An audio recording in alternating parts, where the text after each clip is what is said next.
Hello বান্ধবী, টুনুমুনু বান্ধবী, কি খবর তোর? হ্যাঁ, ভালোই। তোর কি খবর? রোজা রাখছিস? রোজা? হ্যাঁ, রাখছিলাম তাই। তাই আবার কি? রোজা বাঙালি।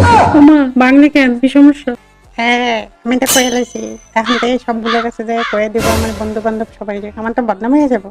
বুঝলে বান্ধবী, ভুলে ভুলে খেয়ে লাইছি। কি তা করছ এসব? তোর মতো ধামড়া মাইয়া ভুলা যায়? আমার দাদিও তো এখনো ভুলে না, আর তুই ভুলা যাস রোজা রাখছস? তুই কি আসলে ভুলে গেছস নাকি খাবার সামনে পাইয়া লোভ সামলাইতে পারস নাই?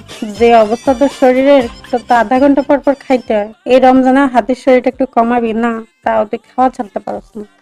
আরে শয়তান ছিমুতে তো সব বুঝে গেছে। না, তবে স্বীকার করা যাবে না। আমি তো আসলে খাবার সামনে রেখে লাভ সামলাইতে পারলাম না।